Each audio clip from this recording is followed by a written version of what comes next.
first inaugural Our Culture podcast. This day has been a long time coming. We're very excited about this. We want to get into what our culture means. But to start this off, I wanted to introduce Dom and basically give you guys his perspective, because to me, he's been the driving force. He's had a vision for a very long time. And he's kind of the founder of all that we're doing here. So to understand our vision, to understand what our culture is all about, to understand what this podcast is, it's so much bigger than any individual company, any individual. And I really think that starts with kind of telling and sharing his story. So I want to introduce Dom and kind of let him take over, and then we'll go from there. What's going on, guys? It's Dom. So Revive started in Florida about 3 years ago, and since its inception, I guess you could say, one of the things that I really was passionate about is health and kind of redefining what's important and what's most valuable to the human, and that's kind of why I started my first company, which is the medical offices, and from there it stemmed into this whole entire. I kind of wanted to make like the most elite brand or culture, you could say, for the fitness world. And what I mean by that is, starting in the medical facilities and then jumping into the fitness facilities, and then obviously our nutraceutical brand, then with Raw, but the ultimate goal was always to kind of just build a brand, or I guess you could say a culture on education, and, just showing the importance and the behind the scenes stuff that goes into the day-to-day life of what I do. So it's an awesome job. I wouldn't trade it for anything in the world. And it's been, a really, really long road. And it's just begun. So I'm really excited to see where we take this and where it can go. But Revive, if you guys don't know, Matt just actually is in the process of moving down to Stuart, Florida. And that's where our corporate headquarters is. We have a cool, it's way better than cool. It's probably one of the most badass facilities that I've seen. I've been able to travel the world. I've been able to see some of the coolest gyms, some of the coolest places, not just in the US, but really, Dubai, I've been to Oxygen, I've gone to seen a lot of cool places. And I've taken what I thought was, the driving force, or, the really cool pieces of each of those things. And I've built what I consider one of, the best gyms there is. And it's not done yet. I don't plan on stopping. My perfection is, or I guess you could say one of my downfalls or one of my strong suits is I'm really never satisfied with what we're doing. So if we're doing great, I want to do better. And that's how we built the brands to the way they are. But, in Stuart, like I said, our corporate headquarters is here. We have my main medical office, so my franchise headquarters for my medical facilities. I have my medical office suite here, which our physicians are at full time. I also have a full gym. Like I said, it's a beautiful 24-hour fitness center that we've branded extremely well. And then we also have just now brought in our warehouse and everything else into the same facility. So, that's the start of it. We wanted to make a home for everything that we plan on doing. And, this is the beginning, like I said. So from here, I don't really see us stopping our growth. So, we've already taken the next bay over, which will add another 6,000 square feet to our 30,000 square feet we have now. I'm excited. I'm grateful. And however we can, help you guys and you guys continue to help us, we're going to keep growing. Yeah. And I kind of want to give you a little bit of an insight into our relationship as well. So, and I didn't even realize this until about a month ago. I was down here about a month ago looking for a place to live. And Dom and I, we had a long car ride. And I basically just asked him, because I didn't really understand the full process of when this all started for him. But basically what I realized through that conversation is that our relationship started at his struggle, when he was first starting and when things weren't easy and when he was in an office that was also a closet. And I didn't know those things, but basically what Dom did that speaks volumes about him is he reached out to me early on. We initially started with him working with me as I was coaching him.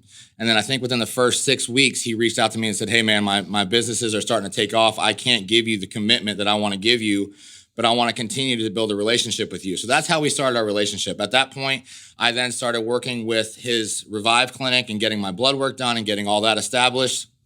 And then we just continued to build. But Dom never really shared the struggle with me. He only shared the victories, the successes. And I think that's a testament to who he is as a person. Like if things are going wrong, like you'll never know. And not only that, but like where we started basically in our friendship at the beginning of 2017 to where we are now in 2020 is just a tremendous testament to what he's done, his work ethic. And more than his work ethic, something that I want to say about him is the fact that like he truly treats people different, and it manifests itself in every single situation. I mean, even just down to like my pec injury that I've had, like the care that he's given me, the attention, just being empathetic to my situation. I mean, most men, 30-year-old men, they don't have that type of relationship, but that's the type of person that Dom is. Regardless of what's going on, regardless of how many thousands of text messages he has on his phone, he still treats individuals and people as they should be treated, you know? So, what we want to do also within this is kind of share what our culture is about. So as we were going through this, we've actually been talking about doing a podcast now for over a year. At one point, we talked about calling it the Revive Cast, but we've continued to be blessed on the business front. So we just happened, and we didn't even plan it this way. We have a business that's Revive, obviously the Revive Clinic, Revive MD, and now Raw. So we want to take this, kind of overall encompassing version or thought process of the word R. So R, it's going to stand for the R for Revive, the R for Raw, but then also like the word our, O-U-R, because like I said at the start, like what we're building is so much bigger than one individual. And it really kind of just goes hand in hand with the timeline of having Nick down here and honestly launching all of this, because we're building something that we want to bring people into just to help them propel their career, whether it's business-wise. This podcast is not going to be all physique related. It's not going to be all, just about training. We want to get into business. We want to get into finances. We want to get into just building champions regardless of what that platform is for you. So that really is kind of what I think we want to encompass here. And also too, just to draw a parallel, I like drawing parallels to sports. Like if you look at Nick Saban, if you look at any type of championship culture, Bill Belichick, what they're doing out in Kuwait, I think that really all boils down to the culture that's been created. And that is what it really comes down to. So that's our goal here. That's why we're starting this R culture. It's bigger than just a podcast, so that's really what we're about. And again, I think it's really important that within this, we give credit where it's due, because I wouldn't be here. Nick wouldn't be here. A lot of this wouldn't be where we're at today if it wasn't for Dom and his vision and just relentlessly pursuing his vision. So I'm very, very thankful for that. Well, thank you, Matt. I also have to say that, this business wouldn't be anywhere near where it is without Matt. So when I first reached out to Matt, and I basically told him that I wanted to start this, nutraceutical company, I guess you could say, for health and vitamins. He was already sending, I remember it like it was yesterday. He was like, man, this would be a great idea. I'm already sending, X amount of dollars to Amazon every month.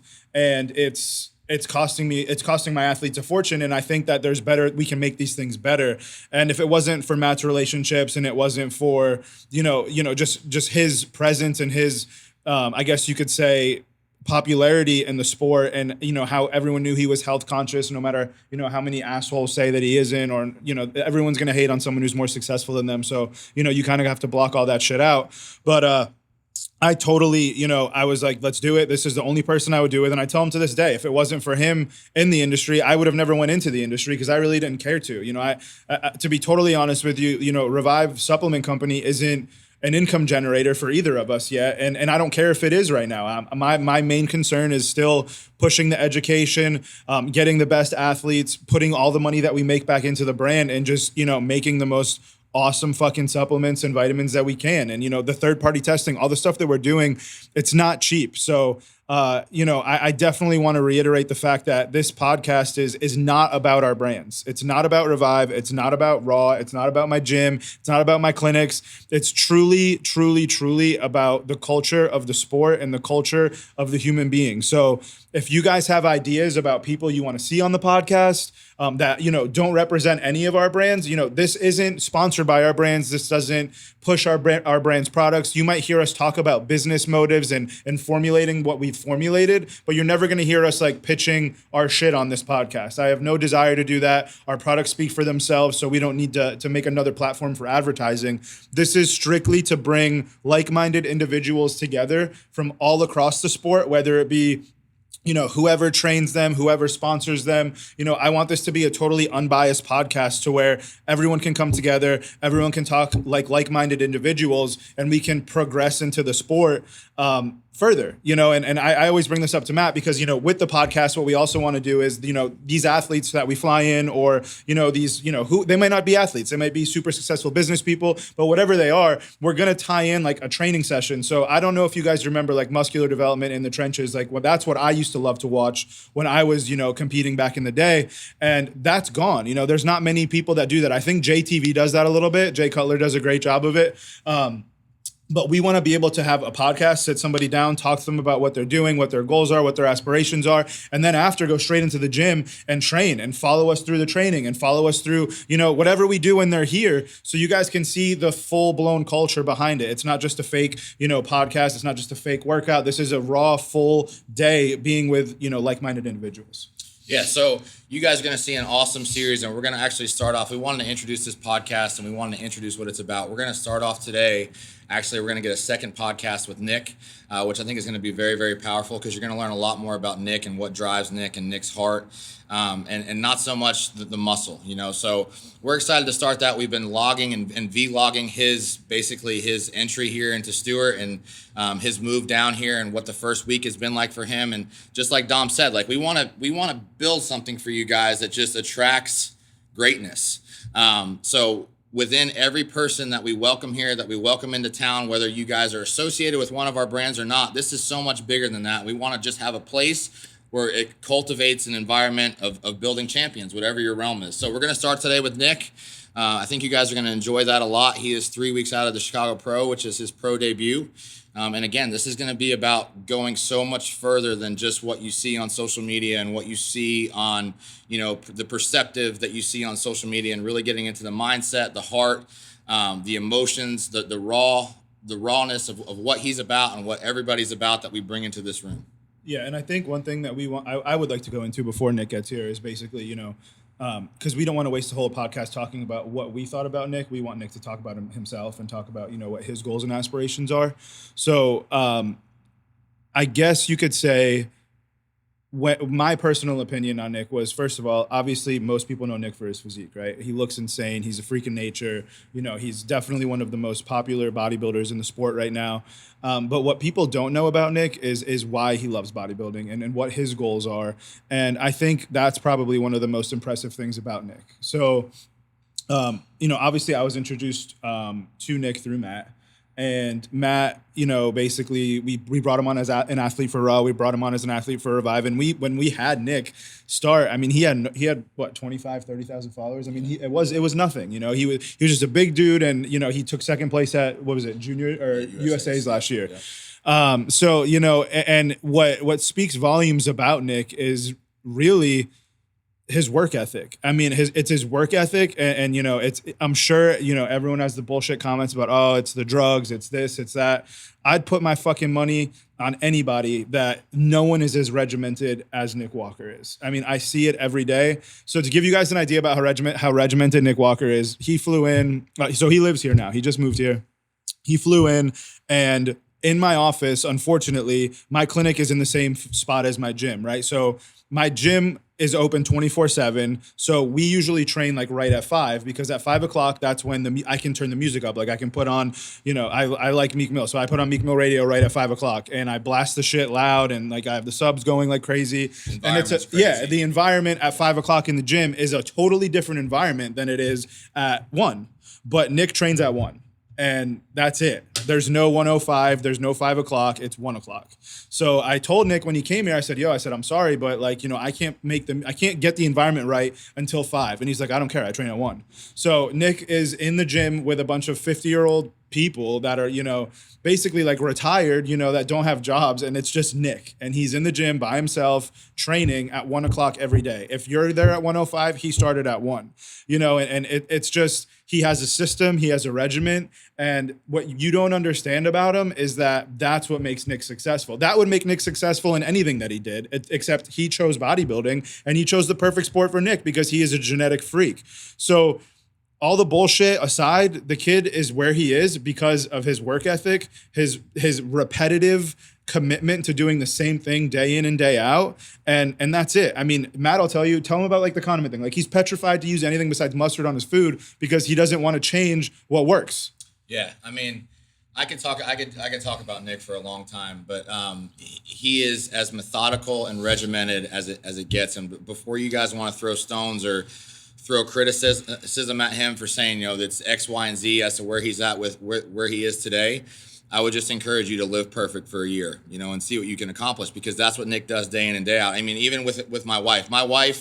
My wife's love language is cooking food for people. That's what she loves to do. If she has food to cook for people, she will sit in the kitchen all day and not complain. And time again, she said to Nick, just let me make you food. I'll make it taste good. And Nick's like, no.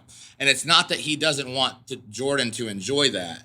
It's just the fact that he's so regimented in what he does. For one, he doesn't care how his food tastes. Not at all. He doesn't. He doesn't. Puts cinnamon and mustard on his food. Yeah, cinnamon and mustard on everything.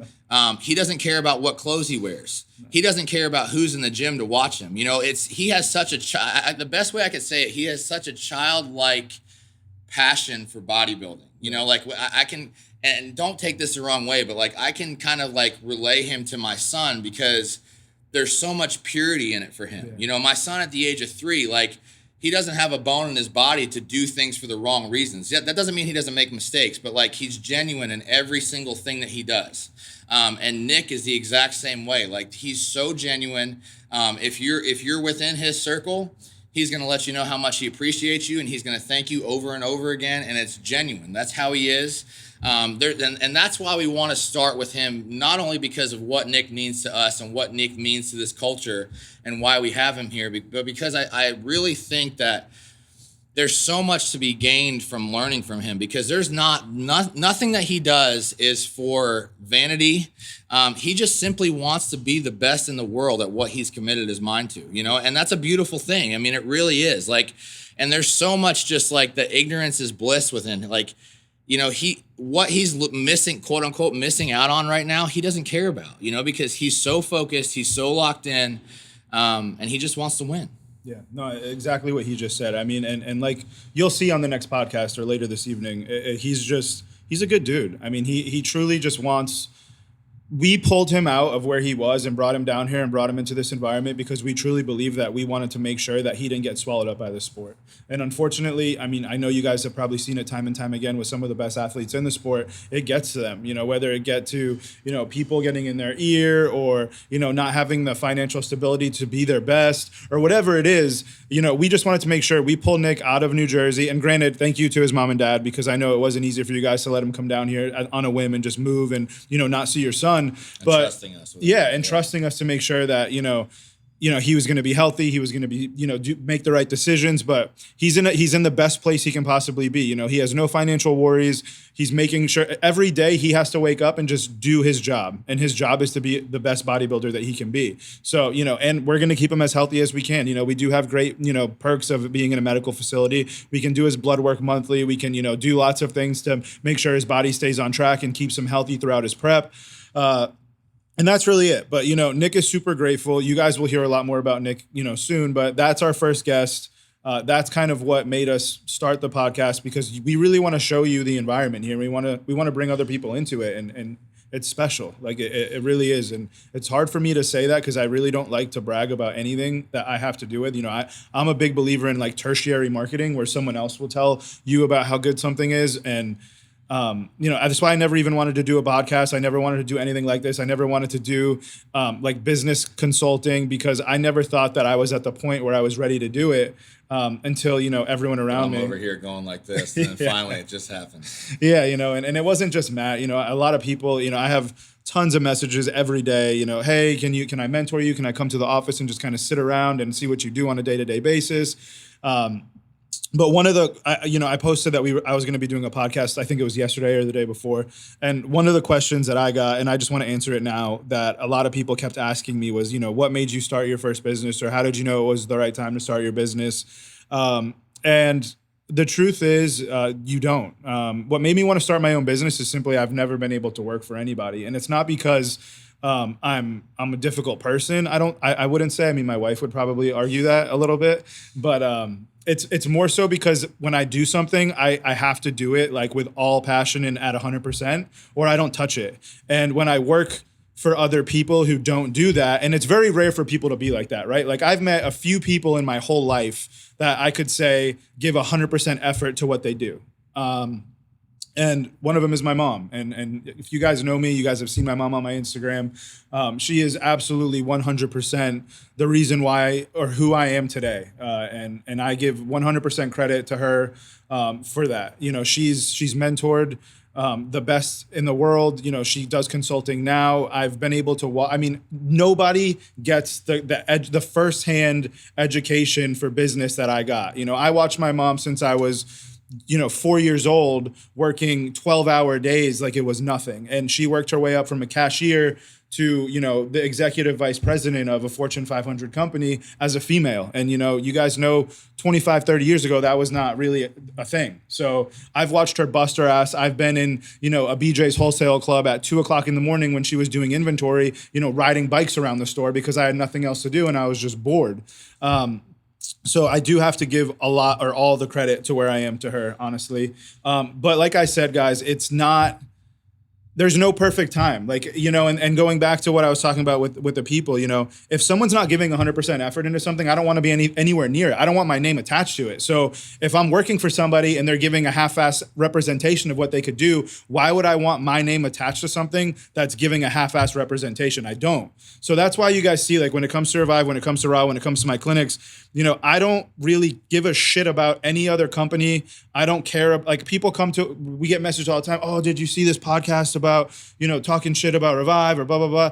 I'll defend my company, with true statements, but I don't care. Like, I have no desire to watch another podcast because I'm too focused on building my own brand. I don't have time to talk shit about other companies because I'm too focused on building my company.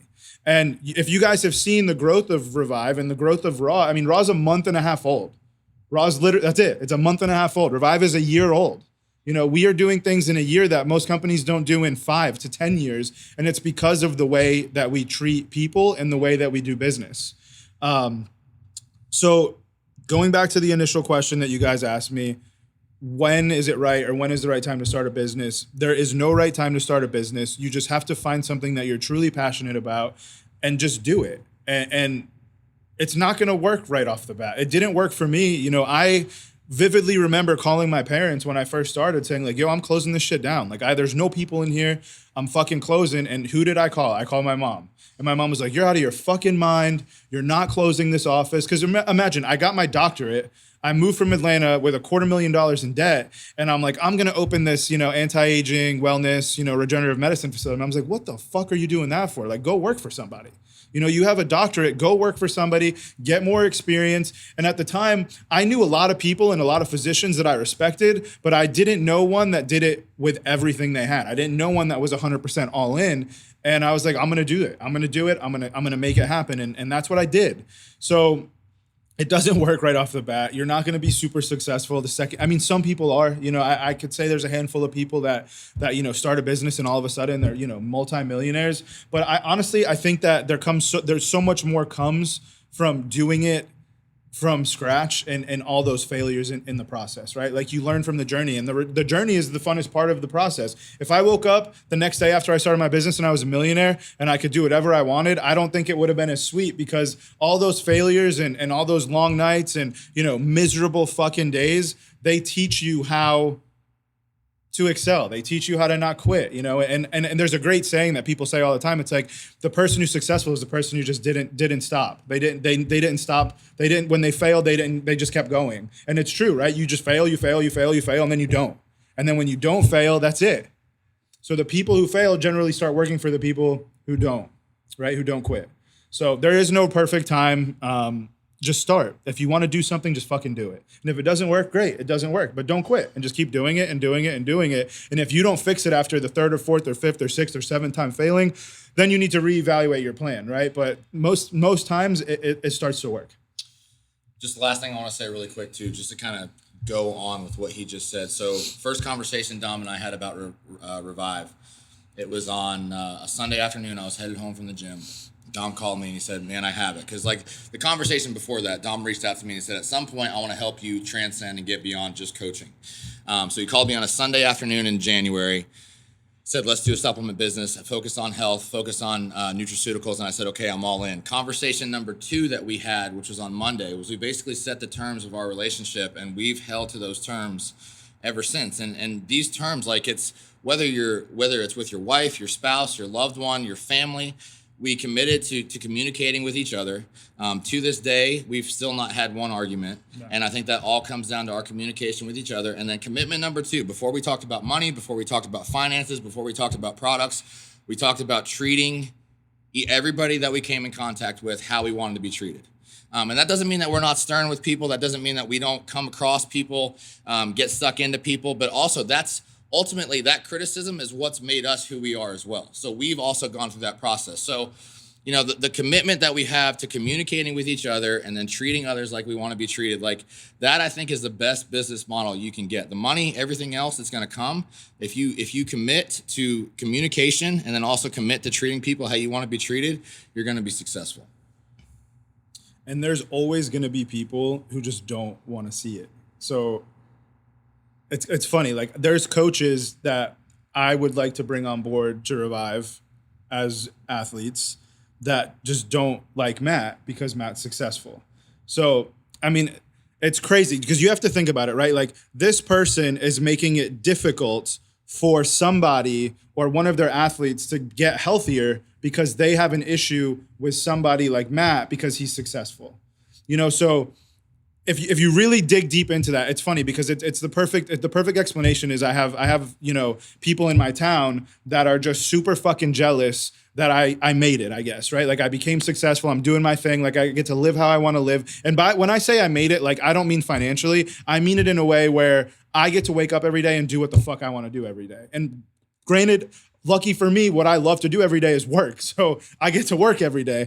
But, if I didn't love working, I could disappear for 2 months and I would be fine. I could disappear for 2 years and I would be fine. So there's people in my town that, there's no doubt in my mind or in anyone's mind in this town that we have the dopest gym in town. Like I would say 100%. But there's people that don't like me that won't come here just because it's mine. And so they're hindering their own ability to get better or to utilize some of the most state-of-the-art equipment because it's mine.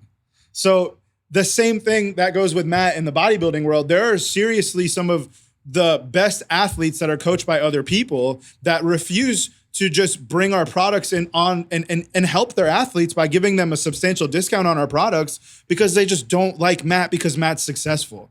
And it's all stems to that. What you might hear about Matt, I'm sure you've heard it. Oh, he did this, or his drug protocol, or whatever the fuck it may be. It's a bunch of bullshit.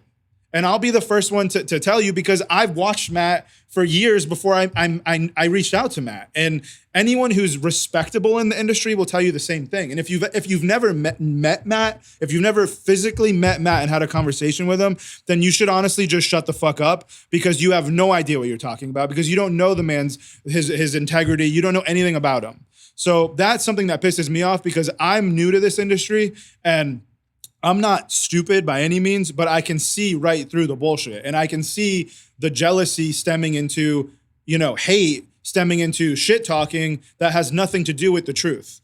So, like I said, guys, just the same things that Matt said about me in the beginning of this video, like, oh, he was great, he did this, he's well respected, he built the brand. Like, Matt is the only person who I would have went into business with in this industry, and I literally have told him that a million times. If he would have said no when I reached out to him about creating any of these brands, I literally would have shut the door and just kept blowing up my franchises, and I never would have entered the space. But because Matt said yes, I said, okay, I have the right person to partner with because partnerships, and we'll do a whole fucking podcast on this. I have the craziest stories about partnerships. I have stealing, theft.